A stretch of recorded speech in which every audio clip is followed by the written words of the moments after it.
Hello, Bonjour. bienvenue chez Lady Corner. Cette vidéo pour vous présenter les nouveautés et les retours en stock de cette semaine-ci. Il y a un paquet, hein. Je vous avais prévenu la semaine passée. Eh bien, on commence, hein, parce que on va essayer de pas faire 1 heure. Challenge. Alors, on va commencer par un jeu pour les enfants, qui est Dodo. C'est du coopératif de mémoire. C'est pour du 6+. Qu'est-ce qui nous a fait ça? Steve, s'il te plaît. Marco Teubner, Franck Bebenros. Ouais, c'est ça. J'espère que j'écorche pas leur nom. Ouais, c'est compliqué. Et, au pinceau, c'est Paul Maffaillon et Cyril Bouquet. Alors, Cyril Bouquet, si je me souviens bien, King Domino. King Domino, ouais, toute la série, Toute King la Domino, série, Queen Domino et tout ça. Et Paul Maffaillon, c'est Diamant. Diamant, ouais. Ouais. Cusco Cusco, oui. et Kingdom. Bunny Kingdom. Ouais, Bunny Kingdom, oui, oui, c'est ça. Les auteurs, ils n'ont fait que ça, peut-être? Non, il y a Marco Teubner, il a fait L'âge de Pierre Junior, Ouais, qui a ouais. été hyper primé. Hein. Ouais, ouais, hyper primé en jeunesse. Très, très bon jeu. Ouais. Il a fait mon premier Carcassonne. Ouais. Et Ibashi. Ouais. Du lourd, hein, ce qu'il a fait. Ouais. Franchement, surtout en jeunesse, hein. Ouais, donc c'est chez Loki. Loki, c'est la gamme enfant de chez Yellow. C'est distribué par Yellow. Pas encore trop d'informations sur ce jeu. J'ai pas encore regardé la vidéo règles ou lu les règles. Je sais bien qu'apparemment il va faire attention à pas se faire rouler dessus par un rocher ou quelque chose comme ça. Des très très bons échos en tout cas sur ce jeu. J'ai lu en tout cas sur Facebook que c'était un peu le coup de cœur de pas mal de boutiques. Donc on va essayer de jouer à ça très très très prochainement. Donc c'était Dodo chez Loki. Le suivant, deuxième opus de Almanac. J'espère que vous allez les voir assez bien parce qu'il y en a vraiment beaucoup sur la table. C'est Almanac. Donc c'est fait par Scott Almus. Scott Almus, on va en parler un peu plus tard parce qu'il y a un autre jeu sur la table de lui. Il a fait entre autres aussi Tiny Epic, il me semble. Hein. C'est des tout petits jeux dans des toutes petites boîtes avec du matériel un peu minuscule, on pourrait dire, parce que c'est vraiment le fer de lance de cette gamme-là. J'y avais joué au tout premier. Et c'était très bon, ça méritait vraiment un grand jeu de plateau, mais ça reste des petits jeux. C'est un jeu d'enchères et de pose d'ouvriers. Donc c'est le deuxième opus, le premier est toujours en rupture par contre. C'est fait par Colossal Games, il me semble, c'est ça. Donc un peu arrivé par ici, par Matago. Ça a la particularité de le jouer dans un livre, en fait, et chaque page est un plateau de jeu différent. Donc c'est dans les tests prévus. Voilà, il y a juste les scènes. Voilà. Et donc, qu'est-ce qui nous a illustré tout ça? Chris Bayer. Okay. Et Jackie Davis. Ok. Quelque chose en particulier? Je regarde un peu Reload. Ouais, Reload, il Red Rising. Ouais, ah oui, Red Rising, très très bon jeu de cartes chez Stone Meyer Games. Et Euphoria. J'ai bien aimé aussi. Lequel? Euphoria. Oui, ah super, oh, non, ouais. non, super jeu, ouais, super jeu. Il n'a pas eu trop. Mais il a eu une localisation en français un peu timide, hein. Vraiment. Mais d'ailleurs même son extension Ignorance is Bliss n'a jamais été localisée de mémoire. Mais j'adore ce jeu. C'est vraiment un prémisse de Sight. Hein. Il était juste avant Sight. Hein. Ouais, il était vraiment bien. Ouais, bon, en fait, on parle d'Almanac. Oui, c'est ça. Donc voilà, c'est peut-être dans une prochaine vidéo. Donc mon jeu coup de cœur. Almanac, le deuxième, est arrivé. Chez Yellow. Un calendrier de l'Avent. On arrive en octobre, hein. D'accord, c'est pas mal. Il sera là pour la fin d'année, au moins qu'il soit en rupture. Bon, c'est excitant, donc c'est les jeux des escape games. Hein. Donc vous avez toutes les petites boîtes, hein. Donc c'est un peu pour le concurrent d'Unlock dans cette série-là. 24 énigmes que vous allez ouvrir, donc vraiment comme un calendrier de l'Avent. Vous allez pouvoir donc faire une par jour. Et donc vous en avez quand même pour un bon bout de temps, hein, parce que je pense que les énigmes c'est un quart d'heure, 20 minutes par énigme. Il y en a quand même 24, donc il y a quand même quelques heures de jeu. Au niveau des auteurs, c'est Inka et Marcus Brand. Donc c'est un couple qui a fait entre autres, si je me souviens bien, Raj of the Gange. C'est ça, ouais. Très très bon jeu. Ouais. Mais surtout, ils ont fait une extension qui pour moi est la meilleure. Extension, je suis assez d'accord. Ouais, Orléans Invasion qui ramène cette extension. Je ne joue plus qu'avec Invasion depuis qu'ils l'ont sorti. C'est clair. On parle beaucoup des autres jeux. C'est ça. Voilà. Donc, ben voilà, Exit. Fort tôt, je trouve, pour un calendrier de l'Avent. Il aura le mérite de ne pas être en retard, ça c'est déjà ça. Est-ce qu'il y aura un volume 2 qui arrivera peut-être avant décembre? Ça, j'en ai aucune idée, vraiment, parce que Exit, c'est quand même une large gamme de jeux, donc peut-être. À voir, on verra bien. Une extension pour Canva. Très très beau jeu Canva, très très magnifique hein, au niveau de la pochette. D'ailleurs même, il y a un petit trou dedans, c'est fait pour être accroché au mur. Donc quand je l'ai montré à madame, elle a dit que je voulais bien au mur, en plus c'est dans les tons orange, ce qu'elle adore. Bon bref, Canva, très bon jeu. On est sur du 10+, hein, de 1 à 5 joueurs, 30 minutes de jeu. Ça a la particularité de des petites cartes transparentes qu'on vient mettre, j'oublie toujours le nom, je crois que c'est du craft building, quelque chose comme ça. Où on vient mettre les cartes les unes sur les autres. Et donc, pour finir, ça vous fait une peinture. Bien entendu, il faudra essayer de réaliser certains objectifs. Ça a été tiré, cette mécanique a été vraiment tirée par les bâtisseurs peut-être en premier, puis Mystic Veil est arrivé avec ce genre de choses. Donc, fonctionne très bien, hein. C'est toujours assez plaisant, cette mécanique de jeu, qui a tendance à se répandre, puisque voilà. Donc, Canva vient avec une extension, peut-être qu'il y en aura d'autres, parce que c'était issu d'un Kickstarter. On a la version retail, c'est très très bon. Qu'est-ce qui nous a fait ça, s'il te plaît bien? Alors, Jeff Chin et Andrew Nerger. Ouais, ok. Je ne vois pas trop ce qu'ils ont fait d'autre, en fait. Non, j'ai rien trouvé d'autre. Je pense qu'ils n'ont fait que Canva, ou peut-être d'autres choses un peu plus... peut-être aux États-Unis ou quoi, qui ne sont pas arrivés par ici, je ne sais pas. Au niveau des pinceaux? Au niveau, ouais, j'allais dire c'est Luan, ça c'est sûr, ouais, mais alors son nom... Wing, oui. Compliqué, mais très joli. Vraiment très très joli. Comme le premier. Hein. Ouais, donc oui, la première boîte est magnifique, je trouve. Première extension. On repasse sur une autre extension, une nouvelle extension. Pour Horror Arkham, le jeu de cartes. C'est Les Clés Écarlates. Alors, c'est une rethématisation. Ils ont commencé à rethématiser tout Horror Arkham, le jeu de cartes. Par contre, ça, c'était pas dans les précédents. Donc ici, on est sur une extension d'investigateurs. Vous allez avoir 6 investigateurs supplémentaires pour pouvoir jouer à Horror Arkham. Est-ce qu'il va y avoir une campagne d'annoncer? Parce que généralement, vous avez les investigateurs, puis la campagne, ou vice-versa. Et j'ai encore rien vu sur le site de mon grossiste. Donc, voilà, on n'est pas sur quelque chose qu'ils ont fait. Donc, ils ont déjà fait l'héritage de Dunwich, qu'ils ont refait, et la route Carcosa, qu'ils ont déjà fait. Et donc, ça, aucune idée ce qui va arriver par après. C'est des investigateurs, c'est pour jouer. Au niveau des auteurs de jeu, s'il te plaît bien, parce que c'est du lourd. Hein. Ned French. Ned French, ouais, qui a fait le Seigneur des Anneaux en jeu de cartes. Donc, il n'a fait que des jeux de cartes, mais, enfin, que des jeux de cartes. Le Seigneur des Anneaux, Arkham, Légende des 5 Anneaux, et Marvel Champion, peut-être. Marvel Champion, ça. Et il était tout seul? Matthew Newman. Matthew Newman, ouais. Qui, lui, n'a fait que les Horror Arkham, il me semble. Enfin, il n'a fait que Horror Arkham. 3000 extensions. C'est ça, mais il était un peu occupé, le garçon. Vraiment. C'est chez Fantasy Flight Games, hein. Donc, c'est vraiment la spécialité de Fantasy Flight Games, à savoir les jeux de cartes comme ça, coopératifs, et les jeux de figurines. Les jeux de figurines, on verra plus tard. On a eu quelques Kickstarter. On commence par le premier. Les palais de Carrara. Et c'est un... Oui, c'est ça. J'allais dire des bêtises, mais non, c'est Kramer et Kissling. Donc, duo d'auteurs fort connu, surtout Kissling pour les Azul, hein, entre parenthèses. Il n'a pas fait que ça, hein. Il a fait Tikal aussi, non? Tikal, ouais. Tikal, ouais. Gros nom, quand même, hein. Ouais, clairement. On est sur une réédition. C'est la 2e édition, parce que le jeu est sorti il y a 8 ans, peut-être. Ouais, ça fait un bout de temps. On a essayé à SN, quoi. Ouais, c'est ça. Il était chez Philosophia. Hein. Ouais. Très bon jeu, hein. Très bon jeu, avec ces trous de ressources qui deviennent de moins en moins chers. C'est très très malin, quoi. Hein. Ouais, le type à essayer de nous avait plié. Il nous avait plié parce qu'on a fait 2 tours aussi. Hein. Mais il nous a plié en 2 tours. J'imagine.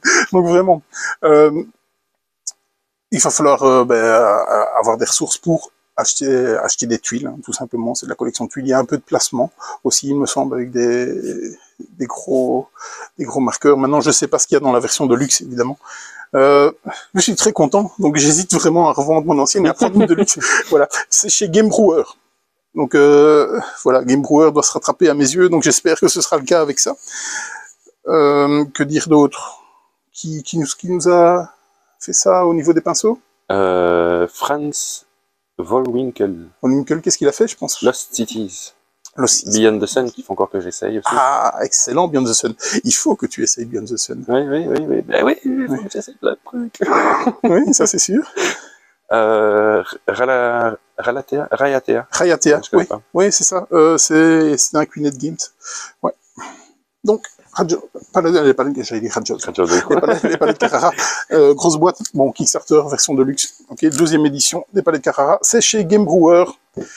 Je vous ai pas dit, c'est 2 à 4 joueurs, c'est du 10+, c'est un peu la tapée de ce que fait Kramer et Kissling, hein, donc on est là-dedans. 2 boîtes, pas pour le prix d'une, mais 2 boîtes quand même. Les Extinctions.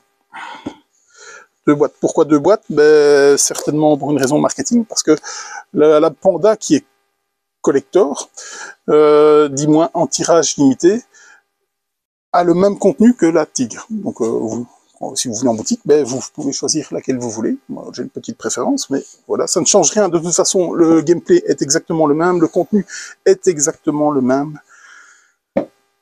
J'étais très hypé par ça, parce que quand je l'ai vu arriver, que j'ai vu la vidéo, j'ai dit, ouh, faut que j'essaie. J'ai lu les règles hier soir. J'espère le jouer, parce que ça m'a un petit peu refroidi, parce qu'il me semble qu'il y a quand même pas mal de chance au niveau des dés. On vous en parle prochainement.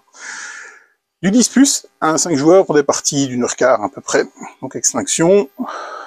Coop. Coop. Ouais, oui. Qui est-ce qui nous a fait ça, s'il te plaît bien? Joe Hopkins. Ouais.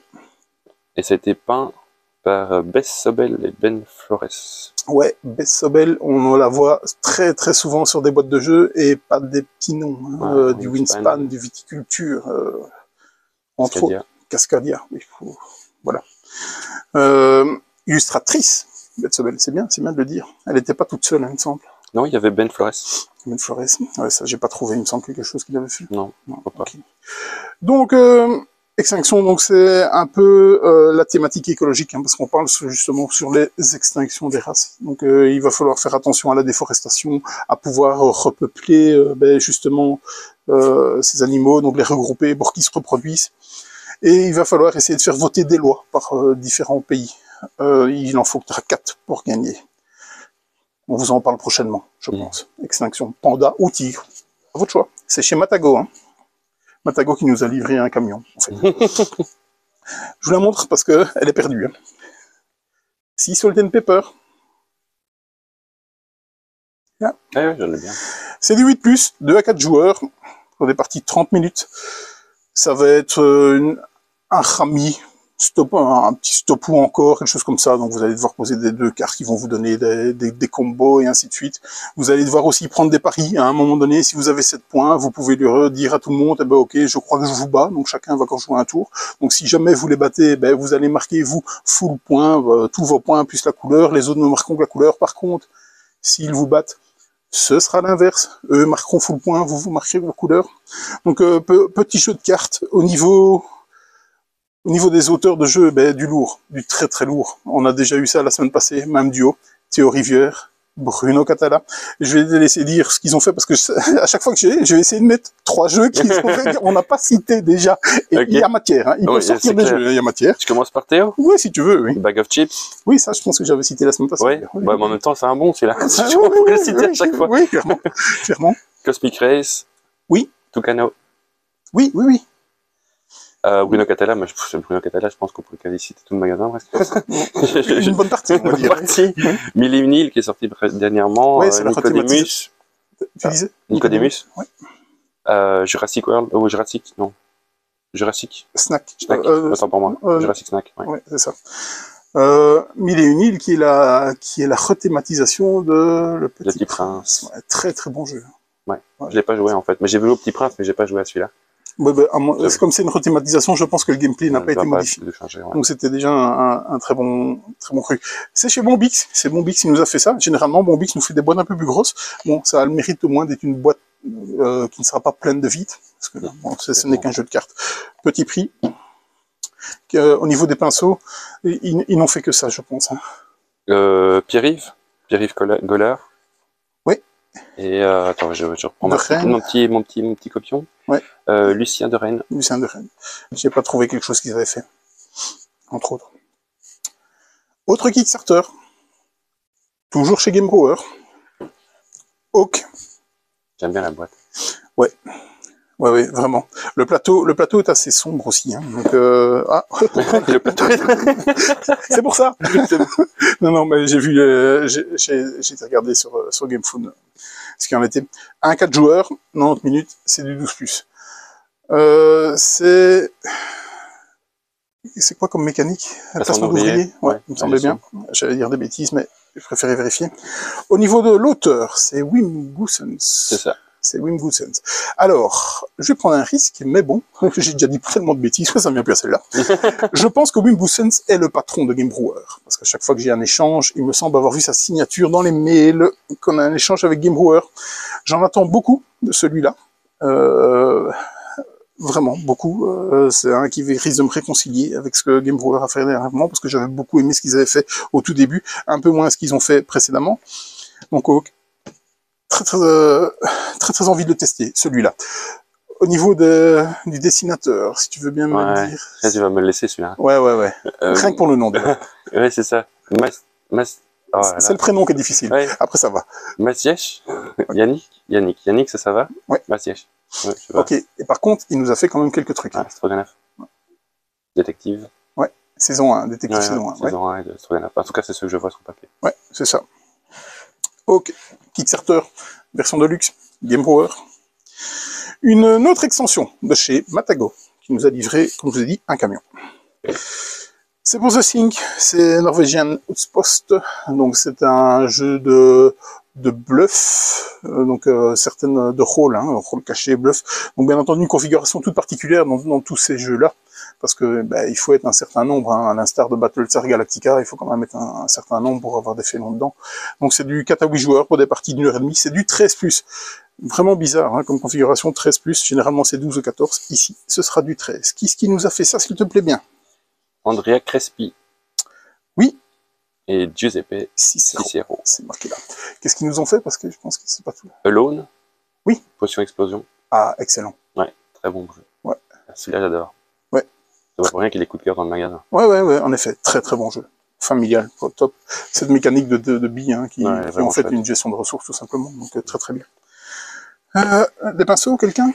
Davide Corsi. Oui. Et Ricardo Crossa. Ok. On y est, Quand on voit le dos de la boîte, on y est vraiment dans le film. Je bouge pas pour que tu essaies de pas avoir de reflet. Ouais, j'en ai pas trop. Voilà, c'est ça. On y est. Belle couve, je trouve. Franchement, ça donne envie.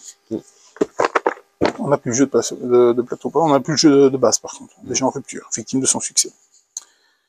Le gros morceau de la journée. C'est toi qui le dis. C'est moi qui le dis. Voilà. Je pourrais le dire en français, parce que là, c'est la version française. Okay. C'est Bitoku quand même. Voilà. C'est ça. C'est un de Vir Games. On l'avait en VO. On l'a toujours en VO. Il est là-bas. Et c'est repris par du Yellow Expert. Qui nous a fait ça, s'il te plaît bien? German P. Milan. Ok. Et peint par Eddie Walls. Ouais. Eddie Walls. Ah là, il s'est fait plaisir. Le Vals. Il y a été, quoi. Parce qu'on était à la limite de la nausée. Vraiment, c'est la première fois que j'avais cette sensation-là. J'ai eu l'occasion de le jouer en solo. C'est un jeu de 1 à 4 joueurs, c'est du lourd, c'est du costaud, c'est 2 heures de jeu. Certainement, je vois pas, c'est du 14+, c'est du 14+, 12+. Je ne vois pas, tiens. 1 à 4 joueurs, 120 minutes. C'est pas marqué dessus? Non, je ne vois pas. Ok. C'est 12+, pardon. 12+, tiens, bizarre, parce que j'aurais quand même bien dit 14. Ce placement d'ouvriers qui ont fait du placement de dés pour essayer de faire des collections, des points de victoire à la fin et tout ça. Très chouette ce système de dés qui passe la rivière ou pas. Très chouette, je vais vous laisser découvrir ça. Donc comme je vous disais, on est à la limite de la nausée au niveau graphisme. Ça, c'est que mon avis personnel. Ça n'engage que moi. C'est la première fois que j'avais cette sensation avec des icônes que je ne parvenais pas à voir. Parce que très chargé. Beaucoup trop chargé. Ça n'en demeure pas moins un très bon jeu. Ça aussi, c'est mon avis, parce qu'il y a à boire et à manger sur Internet. Très envie de le jouer, de le rejouer, du coup. Donc c'est Bitoku. Ils ont conservé le nom, ok, parce que ça a bien buzzé, surtout. dans les réseaux francophones. Je vais pas vous dire pourquoi. Voilà. Mais je trouve qu'ils ont eu raison. Franchement. Donc maintenant, ce sera à nous de nous débrouiller. Ça, c'est autre chose. Voilà. C'est comme ça. Donc, Bitoku, version française, c'est arrivé. Une vague de mini-games qui sont arrivés. Donc, les Bottom Chai, qui sont localisés en français par Matago. On va commencer par Rizière du Cambodge. Je vais faire un petit zoom sur le machin. Ouais, s'il te plaît. Voilà. Donc Matago qui va nous faire des pochettes en version du style de jeu. Donc ici on est sur un jeu de joueurs, duel. Ça va être une gamme familiale si j'ai bien compris, parce qu'apparemment tout ce qu'ils ont fait pour le moment c'est des 8 puces, et tout ce qui est sur la table c'est des 8 puces. Coïncidence, on verra par la suite. Donc c'est pour du 2 joueurs. Qui est-ce qui nous a fait ça, s'il te plaît? Cory Damé. Cory Damé, ouais, et il l'a même illustré, mais je pense certainement avec son frère. Ou... C'est Jérôme Damé qui l'a illustré, ouais. Donc j'imagine que... Ok, je suppose que il y a grande chance que ça soit la même famille. Oui, on prend pas énormément de risques là-dessus. Système de jeu, j'en sais rien, j'ai pas eu le temps. Voilà. La crypte de Sedlec, après le suivant. Donc encore. Donc là, on est dans un multijoueur. Configuration particulière, c'est du 2-3 joueurs. Particulier. Oui, mais du 8 puces. Pour des parties d'1 quart d'heure, quelque chose comme ça. Donc c'est la crypte de Sedlec. Si je me souviens bien, la crypte de Sedlec existe bel et bien, et c'est dans un pays, je ne sais plus, je l'ai lu, ma mémoire me fait défaut, en même temps c'est pas mon fort. Qui est-ce qui nous a fait ça, s'il te plaît bien? Dustin Dobson. Ok. Et illustré par Martin Cobb. On en reparle plus tard. L'île des prédateurs, très très attendu celui-là. Je l'attendais très très fort, je l'ai joué... Un petit peu déçu, un petit peu déçu parce qu'un peu simple à mon goût. Maintenant, c'est du 8 puces. Ça n'a pas d'autres prétentions. Ça reste un Bottom Chai, c'est Scott Almus. Scott Almus, hop, Almanac. Aussi, Tiny Epic et plein d'autres. Un petit jeu de cartes, un casse-tête. Vraiment un casse-tête, 9 cartes devant vous, l'île des prédateurs, les prédateurs. Donc les animaux mangent les autres animaux, simplement les valeurs supérieures mangent les valeurs inférieures. Elles doivent simplement se déplacer d'une case. Elles ont tout un petit effet qui fait que pas mal de cartes vont jouer. C'est assez plaisant, malgré tout, parce qu'il faut anticiper énormément de choses. Hein, donc voilà, donc ça c'était pas mal. Qui est-ce qui nous a illustré ça? Annie Wilkinson. Qui n'a fait que ça, je pense. Ouais. L'île des prédateurs, chez Matago, c'est un jeu solo. Donc, facilement transportable. Ouais, très tout petit prix, évidemment. Donc, apparemment, les noirs, ce sera noir, vert. Noir et vert, oui. Ce sera apparemment à 2, les rouges seront du multi, rouge-orange, et jaune-beige, ce sera du solo, visiblement. À l'instar de Pokémon, qui nous a pas mis de Pokémon cette semaine-ci. C'est la fête, mais on a du Exploding Kitten. Ils alternent à mon avis. Donc une semaine sur 2, on a un Exploding Kitten. Exploding Kitten revient avec recette catastrophique, parce que Exploding Kitten, c'est une roulette russe avec des cartes. C'est Monsieur Inman qui nous a fait ça, je pense. Oui, Mathieu. Ouais, et je pense qu'il a fait que les jeux de la gamme Exploding Kitten. Hein. Il y a Burrito, je suppose. C'est ça, ouais. Autre chose. Saumon frétillant. Saumon frétillant, ah non, qui était chez Yellow. Ouais, il était chez Yellow, celui-là. Il était fait avec Alan Lee et Shane Small aussi. Ouais, je ne sais absolument pas ce qu'ils ont fait. Certainement la même chose, je suppose. Ouais. Au niveau des pinceaux, c'est dit? C'est lui qui l'a... C'est Inman? Oui. Ok. Faudrait que je me renseigne, parce que je me demande si c'est pas une sommité aux États-Unis. C'est ça, ça a été un énorme succès sur Kickstarter, la première Exploding Kitten, dû par le nom de l'illustrateur. Est-ce que c'est Inman? J'en sais rien. Je ne sais plus. Je vérifierai mes dires. C'est un jeu d'ambiance familiale, hein. C'est totalement déjanté. Ici, on est sur une version best-of. Donc, un peu comme le Loup-Garou avait fait best-of, a réuni tous ses personnages. On y est. Dans Exploding Kitten, c'est la version best-of. Je ne sais même plus c'était laquelle la précédente. Tellement il y en avait. Dernier Kickstarter qui est arrivé. Hana Rockstar, ce sont les extensions. On a les petits goodies qui vont avec, la 5e joueur qui va avec. Voilà, c'est un jeu... Rappelle-moi la mécanique. Programmation. Programmation, c'est ça. C'est 2 auteurs, que tu vas me dire le nom, qui sont très très sympathiques et très réactifs quand on leur pose des questions. Alors, il y a Dan Touneveau. Oui. J'espère que c'est comme ça que ça se prononce. Et William Aubert. Ok. Niveau des pinceaux, c'est dit? Oui, Alexandre Guimel, ou Gimel. Gimbel. Ouais. Donc on est sur l'extension, c'est Moche Pet Show. C'est pas mal. Pas mal de jeu de mots. Donc voilà, on n'a pas encore eu l'occasion de tester, honte à nous, le jeu de base. Hop, vous allez voir mon dos. Voilà, c'est bien, parce que le jeu de base, il est là. Voilà. On en a encore. Donc on a reçu les extensions qui viennent de Kickstarter. Ok. À tester assez vite. J'aime beaucoup l'univers en fait. Hein, donc on est un peu sur des Vikings un peu rockers. Donc j'aime beaucoup l'univers. On va activer parce que ça prend du temps. Les retours en stock, voilà. Hop là, Twilight Inscription, je vous en ai parlé la semaine passée. La semaine passée, on n'a pas eu le temps de les essayer parce que les jeux sont... Voilà, il n'y en avait plus. On a vite fait revenir ça. Il y en a de nouveau, Twilight Inscription. J'espère le jouer ce week-end. J'ai déjà dit ça 15 fois, je pense. Ok. Gros retour. Depuis des mois, on travaillait avec l'autre boîte de base qui était Clone Wars. C'est Star Wars Légion qui est revenu avec la première boîte de base. Donc ce jeu d'affrontement, 2 joueurs, je pense. C'est ça 14 plus, hein. Ça peut, ouais, mais 2 joueurs, mais je pense qu'ils peuvent jouer en équipe aussi. J'ai vu des tables où ils étaient 2 contre 2. Ouais, ben ça, ouais, oui, je vois vraiment pas pourquoi ça ne pourrait pas le faire. Ouais, clairement. Donc j'ai eu l'occasion de le jouer il y a quelques années. Évidemment, c'est une licence Fantasy Flight Games, donc les figurines sont soignées. Le matos c'est pas mal, donc c'est une licence, donc on ne fait pas n'importe quoi avec les licences Star Wars. Donc je suppose qu'ils ont quand même eu leur mot à dire là-dessus. Donc on est sur tout ce qui se passe au sol dans Star Wars. Okay. Donc c'est la boîte de base, comme je disais, parce qu'on travaille avec Clone Wars, ça est revenu, c'est cool. Qui nous a fait ça, s'il te plaît? Alex Davy, Luke Eddy. Ouais, et je pense que ils ont travaillé justement sur la gamme dans l'espace, qui est X-Wing, c'est ça. Donc jeu d'affrontement, hein, c'était sympa. Ouais. Pourtant c'est pas mon style de jeu, mais j'ai trouvé ça fort sympa. Là, on en fait une après-midi le 29 octobre. 29 octobre, après-midi Star Wars Légion. Ouais. C'est bien, tu tiens bien le planning, c'est cool. C'est top. Le jeu de la semaine. Ça va être compliqué si tu ne le mets pas là. Hein. Ouais, mais c'est le pylône. Ah, mais là... Je suis mince, mais quand même. SN, oui, toi, oui. SN arrive, donc voilà, on va commencer à devoir mettre des tables supplémentaires pour présenter les jeux. La crypte de Sedlec, je vous en parlais juste avant, parce que c'est arrivé, donc j'avais très envie de l'essayer. La première fois que je l'ai vu, graphiquement, je me suis dit, puis après, non, je trouve ça bien. Vraiment pas mal, en plein dans le thème et tout ça. Jeu très facile, hein, donc je l'ai joué à 2 joueurs.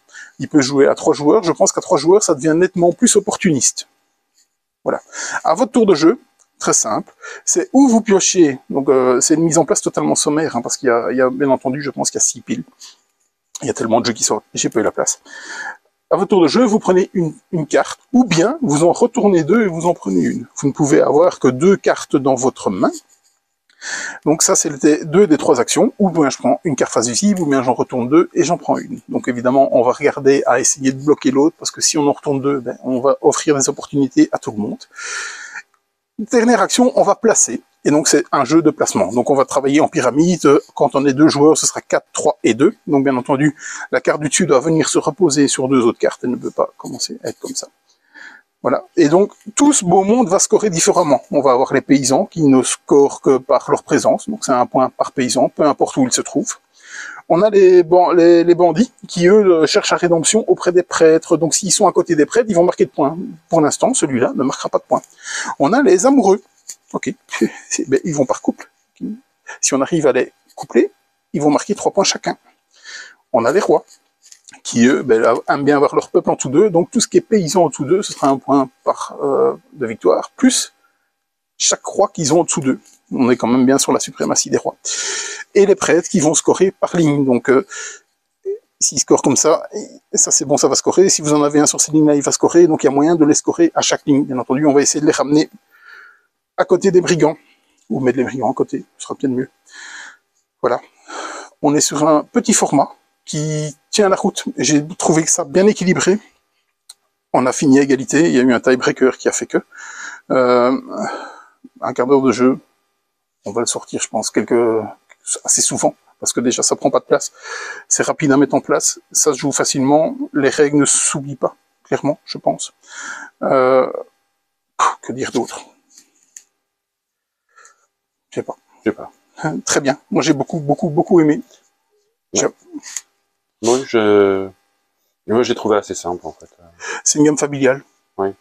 Voilà. Donc je pense que ils sont en plein dedans. Je trouve ça cool, bien cool. En tout cas, on va les sortir facilement entre deux gros jeux pour se détendre un petit peu. Ça aide le jeu qu'on va sortir en disant, en fait, c'est quand on va dire qu'est-ce qu'on joue. Et en fait, on va jouer ça, le temps qu'on réfléchisse à ce qu'on joue. Ouais, c'est ça, voilà. Voilà, c'est pas mal déjà, hein, parce que semaine prochaine, je serai à SN. Steve sera ici. Il faut bien quelqu'un qui tienne la boutique. J'ai essayé de vous faire une vidéo de scène avec ce qu'on a ramené, parce on a signé pas mal de trucs. Ça, je vous l'avais déjà dit la semaine passée. Il y a encore des trucs qu'on arrive à signer pour le moment, dont Deal What the Devil, le jeu certainement qui sera le plus entendu des scènes, c'est chez ces jeux. Je vous en parle la semaine prochaine quand j'aurai les boîtes. On fera certainement une vidéo. Peut-être pas directement des scènes, ça risque d'être compliqué, bruyant. Je vous ferai, à mon avis, je vous ferai une vidéo de l'hôtel, quelque chose comme ça. Steve la mettra en ligne, et à mon avis, vendredi, ce sera en ligne. Le mot de la fin? Avant, je devrais peut-être pas parler des horaires d'ouverture. Ouais, c'est ça, c'est ça. Donc on va modifier légèrement les horaires de la boutique, parce que on commence à tourner de plus en plus de vidéos, donc on commence à travailler de plus en plus. Donc c'est un peu compliqué, ce genre de choses pour l'instant. Donc on va ouvrir le vendredi à 11h, c'était 10h. Donc tous les autres jours de la semaine, c'était 11h, sauf le samedi. Donc en semaine, on va ouvrir à partir de 11h. Le vendredi aussi, ça nous permettra de tourner certaines vidéos. Normalement, on fermera à 18h30. On va prolonger un tout petit peu. Donc c'était fermé à 18h jusqu'à 18h30, sauf le samedi, où on reste de 10 à 18. Le samedi ne bouge pas, 10-18.